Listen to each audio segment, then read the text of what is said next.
Hello, everyone, and welcome back to Bold Blind Beauty on Air, AIR. We're so glad you're here with us today. On this platform, we work to shift how we see one another through access, inclusion, and representation. As families head back to school this month, exciting times, we're also marking Children's Eye Health Month. It's a good time to talk about something that really shapes a child's entire education experience. How well they see, what happens when they can't see well, what can teachers do when they need to include students with visual impairments in their classrooms? How can parents advocate for their children? Today's guest is Mary Noga. Mary is a clinical assistant professor and director of the School Nurse Certification Program at University of Illinois in Chicago. Mary has spent her career in school and clinical nursing, and she brought the Small Steps to Eye Care Action Plan, which is part of the National Center for Children's Vision and Eye Health at Prevent Blindness, into her school district's workplace. I'm Sylvia Perez, and I'm joined by Gabby today, co-hosting with me. We'll be talking to Mary about what this toolkit provides, what it looked like to put it to work in her school district, and why that follow through from screening to the complete eye exam matters so much. So let's begin. We're going to start with how our experiences, mine and Gabby's, as children who were with visual impairments, impacted us. So Gabby, what was challenging for you about navigating school as a child with visual impairment? What could have made that experience better for you? I feel like for me, a good chunk of my time in school, there could have been more conversation or more, I guess as a child, it's hard to have the conversation around what accessibility really is and how to advocate. But I wish that there was more options available when it came to what I was actually provided. It took some time for me to get just classroom materials, whether that would be books. And that was when I was reading physical copies. I wasn't on Audible or had Voice Stream Reader to do these things. Like I preferred to just have like the physical textbooks. And so that's what they provided me with. And so oftentimes I wasn't specifically behind in the class, but I did feel behind because I wouldn't have full access to my materials or technology that I needed.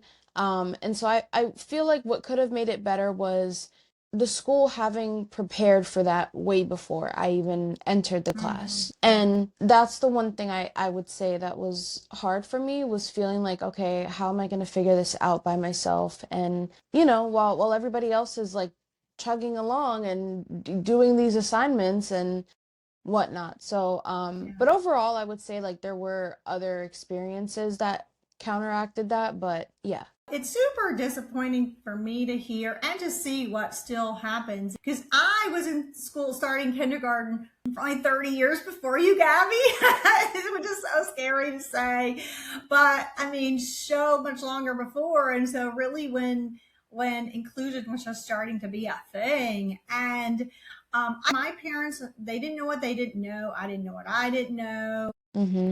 So I had enough vision to see close up, but it was all the other things like being included in recreation and making me feel like I belong there. And I think that was a really big thing, is inclusion and making you feel like you belong.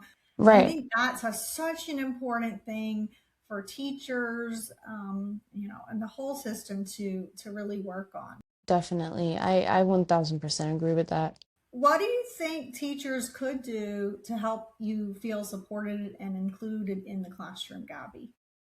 I would say just different alternatives. And I think now when I think about just kids that are in school, I feel like there's so many more options. But for me, I just had a Perkins Braille writer and the physical textbooks. I didn't have a Braille note or, an iPad to help me figure it out. And so I feel like even just saying like, hey, a lot of this stuff is visual. Let's come up with an alternative way for you to do this assignment. And I think that took a lot of time for the teachers to finally figure out. But I think once they did, it became kind of like, okay, now we know what to do. But of course, then once they figured that out, it was already like I was moving on to the next year, Yeah. And Yeah. so I think, again, it goes back to the preparation before the student with a disability steps into the class. What materials will they need? And again, I think that goes, especially for children, goes back to, having that conversation with a parent and saying, hey, what are the things that this child will need in order to help them succeed throughout the year? I think those were some of the things I would have wished that a teacher would have, kind of done differently. But I will say I had a para professional and she worked really hard with me. So I feel like she definitely knew how to go the extra mile and help me out in those moments when I couldn't access the materials like everyone else. Okay. And so I'm even going to go a little bit further. So for me, just even where I sat in the classroom, and I needed the natural light, but I also have a tendency to look out the window. But I needed that, but they would sit me in the front of the classroom close to the board. I could stand with my nose on the board and not see the board. And so understanding like really, I think so much is focused on that book and those close-up things, and they don't think about the far away things so much. And I think Yeah, that's a big deal. I can't wait to hear Mary's take on that. I know. There's so many, like you said, so many great tools. But I was pre-computer, pre-all technology. So let's Mhm. get Mary involved, Gabby. Yes, Let's start yes. asking Mary some questions. Mary, you're on the ball now. All right. Yes. So, Mary, I know you've worked as a school nurse and are now the clinical assistant professor and director of the school nurse certification program at University of Illinois Chicago. What led you to National Center for Children's Vision and Eye Health? Small steps for big vision at Prevent Blindness. And what were problems you were hoping you would help solve? Sure. So I've been a licensed school nurse in Illinois for, gosh, this is my 18th year. And I was also doing my Doctor of Nursing practice in advanced population health over the last several years. So I did my clinical internship hours with the National Center for Children's Vision and Eye Health. And over the last 2 years, part of that was developing the Small Steps to Eye Care Action Plan. Mm-hmm. We also did a pilot with some schools across the country. And then once we solidified what that would look like, I did a quality improvement project using that Small Steps to Eye Care Action Plan at the preschool in the school district that I was working in as the health services coordinator last year. The essential gap that we identified, at least within our district, was that in Illinois, you do have a vision screening mandate for Mm-hmm. preschool through, 12th grade. So we had a lot of data collected already from our school district and our vision screening program that showed we had a lot of children at the preschool level that were failing that vision screening. And we were sending home a letter and a treatment form per the Illinois Department of Public Health's guidelines, expecting the parents to then follow up with that failed screening with an eye doctor and go get an eye exam. And based on the data that we collected, we were only getting about 30% of our parents to follow up with that eye exam. So there was a big gap in knowing whether or not that child actually had an eye, condition, because the screening's Right, pretty basic. And then those students who didn't return the eye exam, that's almost 70% of the families that didn't seek that eye care. right. Those children were going through school not knowing whether they actually had an eye concern that needed to either be treated or monitored, by an actual eye care provider. Yeah, and they could be doing poorly in school and it not being recognized that it's a vision issue. For sure. Exactly. Exactly. Definitely. For listeners who aren't familiar with it, can you walk us through what the action plan actually includes? For example, the step-by-step follow-up process, conversation starters and discussion, prompts, or scheduling an appointment, checklists, or any other relevant information. Sure. So just to give you a little bit of an idea of the background on how vision screening works and how this new guide really assisted us. Traditionally, we just send a letter home and a treatment form home to a parent whose student has failed that vision screening. In Illinois, all preschoolers have to be screened. So starting at age 3, that's a mandate. The Small Steps Action Guide came into play for us in our quality improvement project because it gave us an actual conversation guide that looked at structural and social determinants of health that may be barriers for parents and or caregivers when coming to schedule that eye exam. So a series of questions is asked by our school nurses, who are our vision screeners in the school districts in Illinois, that look at a variety of topics. Some of those included, do you or a family member have transportation to go to an eye exam? Have you noticed anything or eye concerns about your student? And just kind of start that conversation with the parent. Do you have any concerns about your child wearing glasses? And then also, do you have any concerns about the cost of an eye exam? And let me help you understand your concerns. Or do you have any concerns about your insurance, or do you not have insurance for eye care? So these questions would lead us to, depending on their answers, other questions such as, do you need help finding an eye doctor? Or will you need a transportation to your appointment?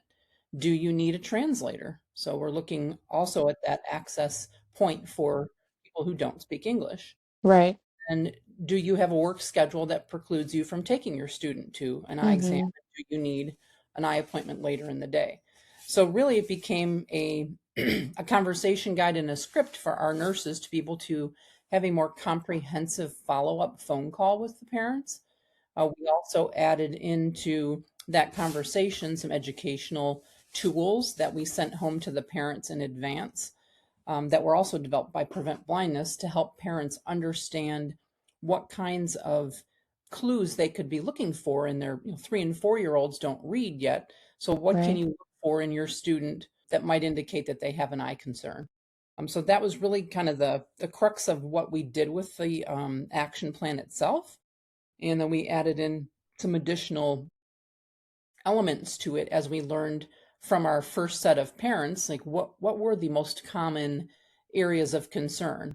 And we added things onto those concerns to supplement sort of the case management of these parents and children to make sure that they got the care that they needed. What were some of the most common ones, Mary? So the most common one for the group of parents we dealt with was that they could not or did not know of an eye care provider that would see children under the age of 5. That was our number one, I guess, identified barrier. The second barrier was they did not have insurance that would cover it or didn't know where their insurance was accepted. Right. And really those were the biggest in terms of the group of parents that we dealt with. The other piece was they didn't think that, or never occurred to them, that their child who was 3 or 4 years old would have an eye condition because they hadn't really noticed any concerns with their student. And so really that parent education piece was huge in helping parents understand, what kind of eye conditions can take place in a 3 or 4-year-old and why it's so important that we address them now, before they enter the school system, the formal educational system, being kindergarten, at least in Illinois. So I love that. It makes me think, I did the Aspect program, and one of the things that my group did was we started working on a project, was based on, kind of children's eye health. And we had these conversations about income and how families would be able to get to these appointments with their child or any of those things that could come into play. So I love how everything is set up. Small Steps for Big Vision was originally designed with Head Start and early childhood programs in mind. What did it take to adapt it for your school district's students and families? So there's two pieces to this. The small steps for Big Vision Toolkit, which is the, I guess, larger umbrella, where the small steps for Eye Care Action Plan falls underneath. And the whole point of the program was to educate parents on eye conditions so that they would have that background knowledge to follow through. I think for our district, it wasn't really that hard to fit into our vision screening program because it's already a mandate in Illinois, and many of our nurses are trained and certified as vision screeners already through the state. Mm-hmm. So adding on a more in-depth case management approach to follow up for these families was really the only thing we had to do. We had to make this, and it will continue moving forward to be a part of our referral process, which, because we're a larger district, we have about 20 screeners. And, school nurses are already advocates for students and children with health conditions and disabilities. So it's really a natural progression for the school nurses to want to have a tool that helps them be better case managers for students with, potential visual impairments. I think the broader aspect of that is, and my goal is really educating school nurses on why paying attention to students with potential visual impairments is really key as the nurse. Many times the nurse is the first person who recognizes any kind of health condition or disability Mm-hmm. in a student. And I think there was a gap also in our nurses not understanding the broader concept of case management and not just sending home a letter and then letting it go. And so Right. that was a bit of a challenge for us, but having the materials from Prevent Blindness and from the Small Steps, toolkit in general really made it a lot simpler for our nurses to adapt some of these tools into our process. And I think it was a very successful program for us. We raised our referral return rates from 30% to 65% in a 3-month Oh, that's period. Wow, great. So that's I think we amazing. proved that with that extra effort that's put in, by school nurses to help these families bridge those gaps, is going to increase not only access to the care, but earlier identification of visual impairments will lead to hopefully, better program planning, like you had said, Gabby, for Mm-hmm. teachers. There's a big collaboration between teachers and the school nurse already going on through special education. So I think, my goal in leading this project forward and beyond just the school district is to make sure that the education of school nurses in the program that I'm teaching now includes a broader program in understanding how visual impairments affect students and how the school nurse can be an integral advocate for those areas of need. So, Absolutely. Thank you. Spectrum of visual impairment is often daunting for Yes. everyone, is just understanding that, and especially the parents, oh, my child could see. I am super guilty, is that I am very visually impaired, and when my daughter was 9, um, it, she we took her to the eye doctor, and because our pediatrician recognized, oh, she might be a little, maybe you better go see the eye doctor. And when they put glasses on her, she went, wow. And so she needed those way before that moment, just Right. clearly. So yeah. for sure. Definitely. So I think parents really, if their kids are doing fine, they just don't connect all those dots. Right. So, oh, that maybe they get the letter. Oh, but they seem fine. Why would I Right. do that? So it's Mm-hmm. great that you've taken that step further. Definitely. I agree. So, Mary, when a child or parent doesn't realize vision is impaired, how does the action plan for nurses and educators step in early to guide families from initial signs to a full exam? Well, so one of the things, at least in Illinois, is we do have an eye exam mandate for kindergarten. So even in preschool, ages 3 and 4, while they can still attend school and not have that mandated eye exam, the Small Steps Action Guide helped us to identify early who some of those 3 and 4 year old students might be who need additional assistance, either visually or just need that eye exam, maybe just need glasses. And to bridge that gap early before they get to kindergarten is really a way to advocate for those students in the event that they do have a visual impairment going into kindergarten. The school nurse can then follow up with that next level prior to that student entering the grade and help bridge the gap for any additional accommodations or modifications of materials for that student. So really it was a natural addition to our program and our process in our district, but could really be adapted in any district that has a vision screening program where the Mm-hmm. school nurses are involved with that, sort of advocacy piece. And now I'll pass it to Sylvia. Okay. So, Mary, let's discuss implementation, the referral exam gap, and equity of access. Essential focus, like you said, of the Small Steps to Eye Care action plan is bridging that gap. In your experience, where does that follow through tend to break down the most? And I think you've kind of mentioned that, but go into what has helped to really bridge that gap into a little bit more detail. Sure. So I think the most important piece to bridging that gap, at least in our district, was creating community partnerships with local eye care providers. We were very fortunate. I connected with a optometry school in our county that had a pediatric eye clinic, and they saw children from birth really to adult. And they Mm-hmm. also had a special needs clinic for students with sensory issues or autism or nonverbal. So that was one of the biggest pieces that really helped us in our quality improvement plan, because the number one reason parents didn't take their children to the eye exam is they didn't know where there was an eye doctor that would see their child that young. So I spent quite a bit of time interacting with that university and setting up an actual connection to their referral coordinator, helping them set up appointments.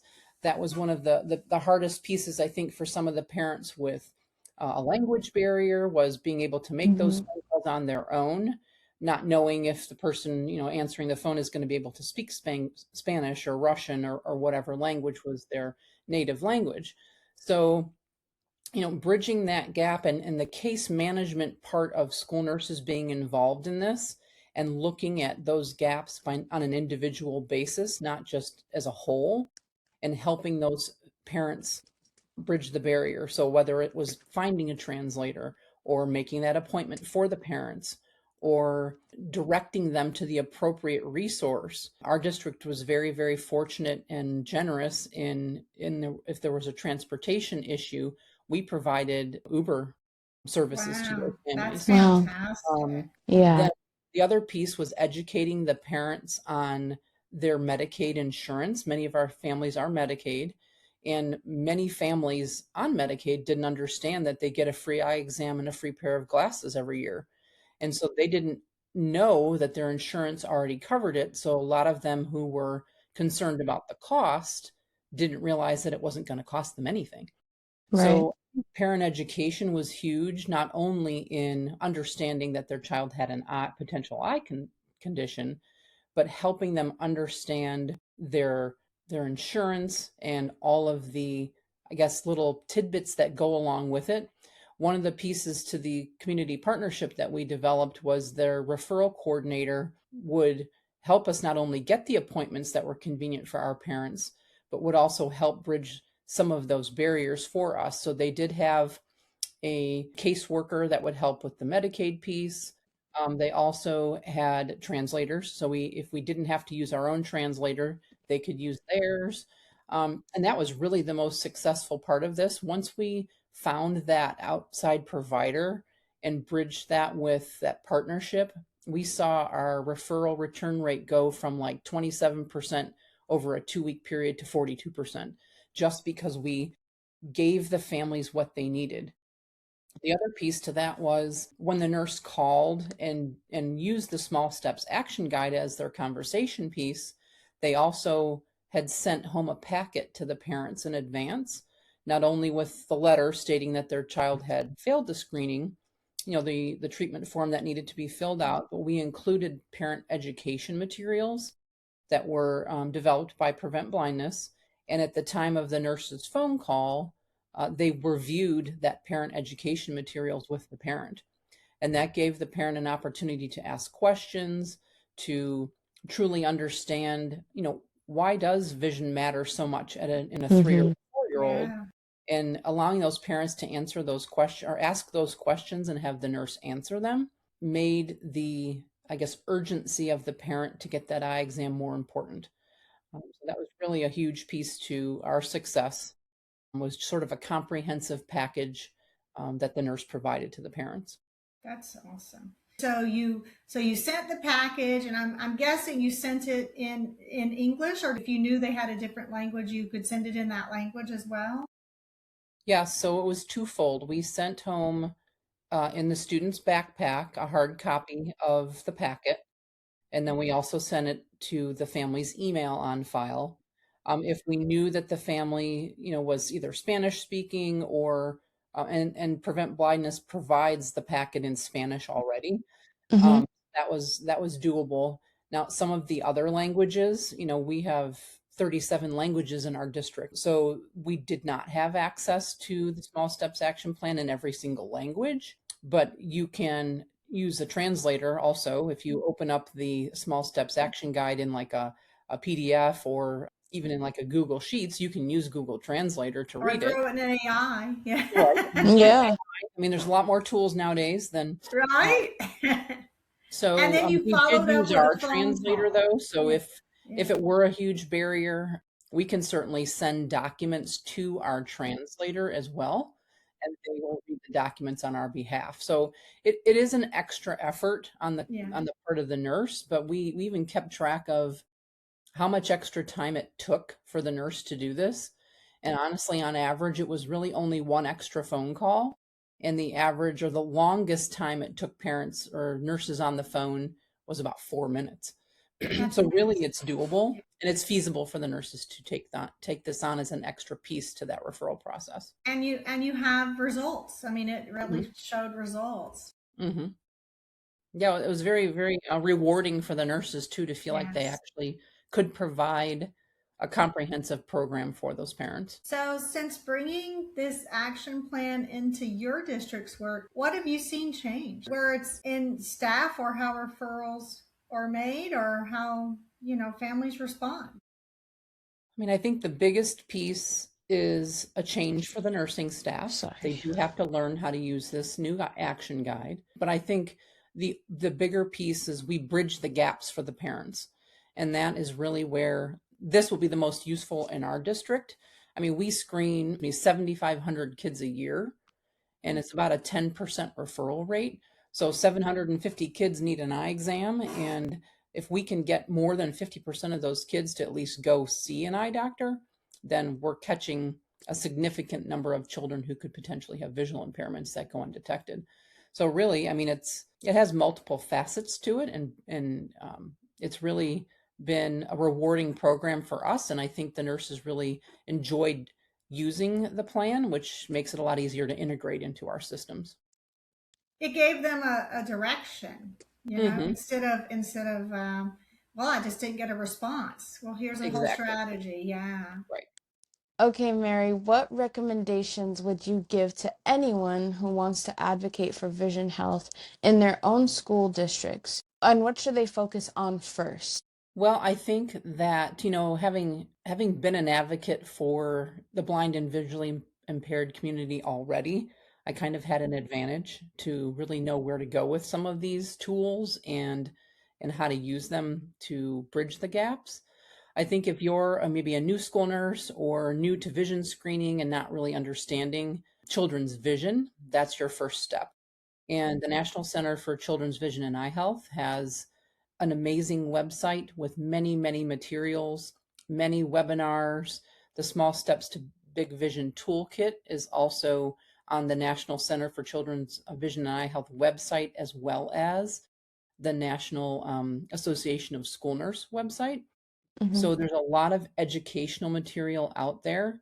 And I think that's the first step, is getting that outreach to the school nurse community to understand the importance of children's vision.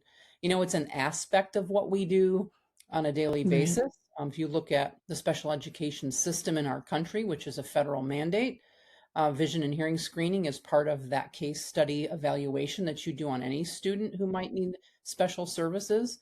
And I think that school nurses really need to understand the importance of not just putting down the date that the student passed or didn't pass the vision screening. It's Mm-hmm. really digging into, pull out that eye exam that that parent might have turned in, or dig a little deeper into understanding, even if it is a minor visual impairment or just low vision, truly understanding how that impacts a student's education Yeah. is really the role of the school nurse.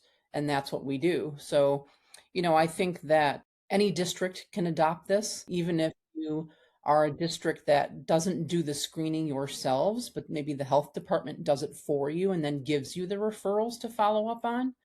I think this tool really will help you navigate how to help these families get what they need, and not just, like one of you said, just sending the letter home and saying, not my problem anymore. I Right. don't believe in that. I don't think that is how nurses operate. I mean, we are trained to bring our patients back to independent living, and vision is one of those aspects that we have to pay attention to. So I think it's a really simple tool. It's very well outlined. The directions are pretty specific and really easy to follow. So really anybody could pick this up who is advocating for children's vision issues and utilize it. Where can parents find the best resources? Are those is that same website or not? Mm-hmm. So, I mean, you had mentioned the Head Start program. So the Mm-hmm. Small Steps to Big Vision Toolkit is on the National Center for Children's Vision and Eye Health website. It is geared toward parents, and it is a whole bunch of videos and, forms and documents that parents can read and go through. Even school nurses who work in preschools could present that information at like maybe a parent information night in a preschool. Yeah. It's very well done. It's very well written. And I think it's just a resource that we need to get out there to make sure people know it exists. And I know that they do a lot of outreach and advocacy work, as an organization. And again, it's on the National Association of School Nurse website. So the tools are there. We just need to direct the parents Mm-hmm. to the tools. And Yes. that's often the case. That's just often the Mm-hmm. case. People don't know. You don't know where you need to go. Like, if there's something you don't know about, you just don't even know something exists Exactly. until all of a sudden you need it. And then it's really often difficult to figure out where things are. So, And I Exactly. think this is important because, yeah.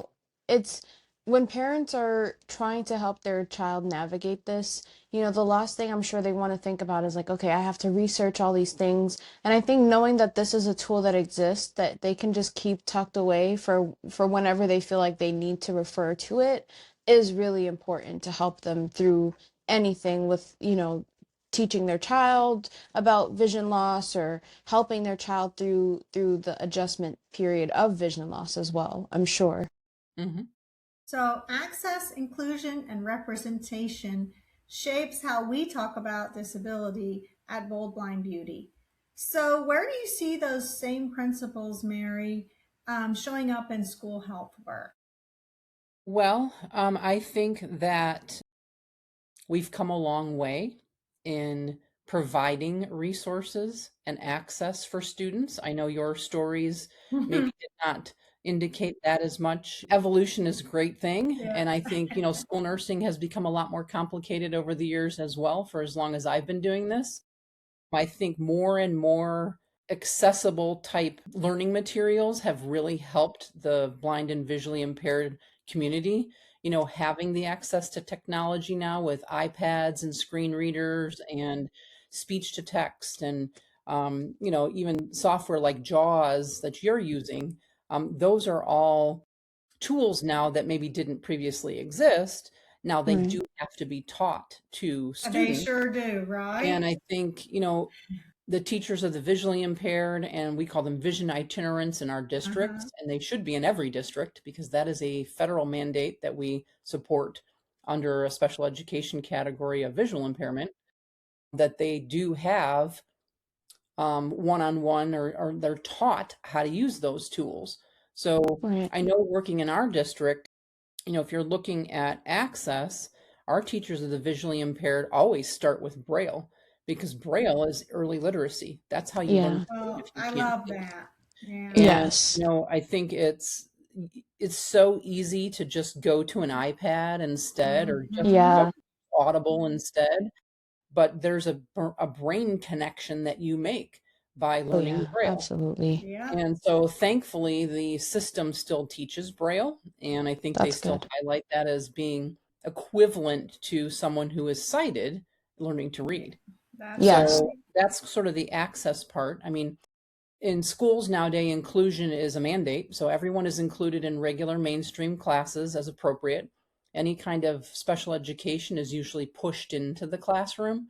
So the teachers of the visually impaired will go in and spend time in the classroom one-on-one with students. They do some pull-out minutes, they call it, where they might pull them out of the classroom.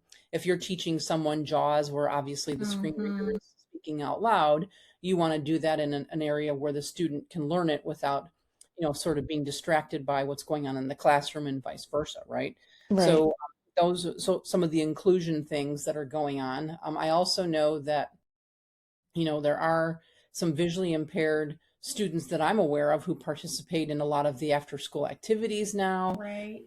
We even have students that are participating in sports, whether it's through Special Olympics, or even some of our students who might just have low vision but not blind. They're able to participate in sports now because they have to be allowed to do that. Mhm. Yeah. We can't Right. discriminate against anyone's disability anymore, and as long as it's safe for them to participate, then we do have students that are doing that. I think a lot of times it's the willingness of the people in the building or in the school Yes. to recognize that just because you might have low vision or you're blind, that doesn't mean that you can't still access everything. It just has to be adapted Exactly. to how That's you learn right. it. And And sometimes it's fun for the other kids to figure out those adaptations too. Yeah. well, I'm You always know? amazed at our truly blind students who have white canes and have to access the building, at how confident and how quickly they become adapted to the building. And those kids walk around that building like Yeah. no different than any other student, That, and they navigate the Yeah. stairwells, and they go through the lunch line, and they get what they yeah. need. And I think the younger that you Yeah. learn some of those skills, maybe the easier it is because you don't Yeah. really know any different. But Yeah. That's um right. I mean, I happen to work in a very, very inclusive, area. We have a lot of resources in the county that I live in. Our investment in special education in our districts is very, very well done. So that's really have Sounds an like it. advantage when it comes to adding new tools to the system, because we already have Yeah. teachers and administrators that are very, very supportive of that too. So. Yeah, sounds like it. What would you say really makes an impact for children who are visually impaired as they start a new school year? I think having a one-on-one adult that they can rely on, or even a peer, I think helping them to feel part of the regular school community.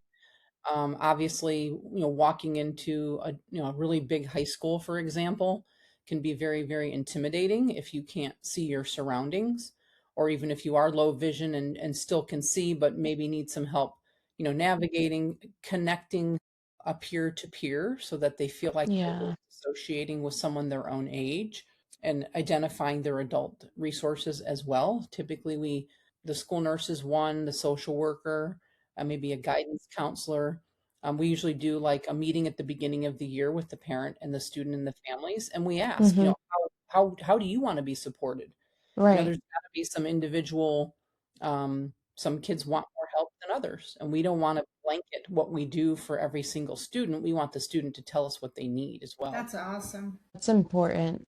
Yeah. And we do have orientation and mobility specialists on staff and occupational therapists on staff. So we really create a comprehensive individualized education program for those students if they qualify or need special education services. If they don't, they qualify for accommodations under Section 504. Yes. And so I think it's a matter of how the school approaches it. I mean, I will admit I've had to kind of put my foot down for some kids who've come into the district with some visual needs, and certain people weren't on board thinking, well, they don't really need special education. I'm like, yes, they do. And Mm-hmm. that's the role of sort of the nurse. Like, we're the advocate. Sometimes we're the squeaky wheel that gets the grease at the table. And I'm not saying every teacher walks out of their teacher preparation program and knows how to work with students with visual impairments, because they don't. They don't. They That's don't. right. Yeah. So I think just a school in general taking sort of a wraparound approach to someone. I mean, you don't see a large population of the students with visual impairments. I think in a district our size of 26,000 kids, I think we have maybe 20.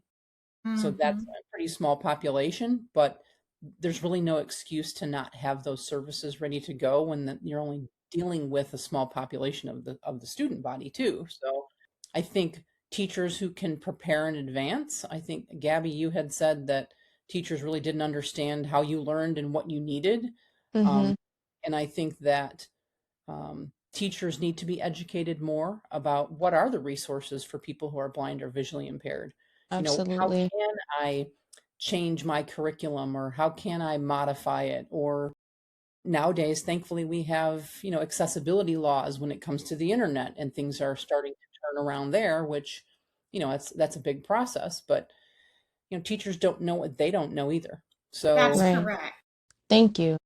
So the final question I'll ask, and anything else you want to share, but how can parents, teachers, and schools ensure the success of students who have visual impairments?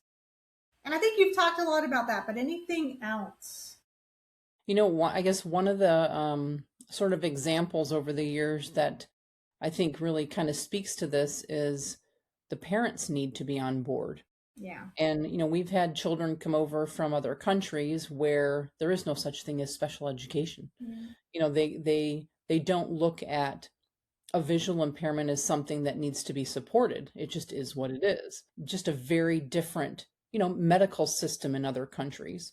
So we've had students come over from other countries where the parents didn't even ask for any assistance. And we didn't know that the student had a visual impairment until they walked in the door, and you see some observable signs of someone who's struggling to see. And then we ask the question, oh yeah, well, they had a mini stroke when they were an infant, and they can only see, low vision, low light, or whatever the diagnosis might be. Right. They never thought to ask for help because they come from a country that doesn't have a system in place. Yeah. So really getting the parents on board with understanding that special education is not a bad thing. Sometimes parents think, well, I don't want my kid labeled as somebody with a disability. Well, we don't advertise that. Nobody wants a label. Right. A lot of that falls on how Yeah. well of a program you have in place, the special How education you communicate, program, right? and helping parents understand that the purpose is to give their child the tools and to level the playing field. I just think that, my husband is visually impaired. He's blind from retinitis pigmentosa. And I think that as an adult navigating the world too, we owe it to, and he's still working and accessing, the work world and trying to live an independent life. One of the things that we need to do for children is making sure that we're planning for their transition Yeah. outside of the Yes. school system, and understanding, and I guess having that perspective of, being with someone who's out in the work world and understanding what it takes to navigate that. We Yeah. need to make sure that we're incorporating some of those tools, especially into kids in the high school level, Yes. so that they have those tools when they leave high school and not have to learn them on the job. That is going to make them more employable. It's going to make them more successful and get more people with visual impairments employed too. So, Well, and like you didn't say these words, but it's just the truth. Transition for a kid who's visually impaired, especially one who's blind, really starts when they start walking, because it is all about developing the Oh skills yeah. that they're going to have for life. And that's why I mentioned earlier, and I didn't mention it on the podcast, but that 4 to 24, number 4, Mm-hmm. TO 24 app is so good, because it does exactly that. It tells you all the activities that you kids should be doing or That's Mm-hmm. great. can be doing to start really getting ready for adulthood at different ages. Yeah, Yeah, I'll definitely. definitely bring that back Yeah, to our so vision cool. itinerant team, because Yeah, that's a huge bonus for kids for sure, especially because there's just resources, just resources, and making sure people have those. hmm Mary, that's awesome. Yes, thank you, Mary, so much for just, I think just the work that you're doing and just taking us through all of it today. I think that definitely the fact that a child's vision shapes so much of how they experience school, and it's easy for that to go unnoticed until someone is actually paying close attention. Thank you again, Mary. Thank you so much. You're welcome. Thank you for having me. Thank you to our co-host, Sylvia, for leading such a thoughtful conversation. If you'd like to learn more about small steps for big vision, we'll include a link in the show notes. If this episode gave you something to think about, we'd love for you to subscribe, leave a review, and share it with parents, caregivers, or educators who could use it. Until next time, thank you so much for choosing, understanding with us.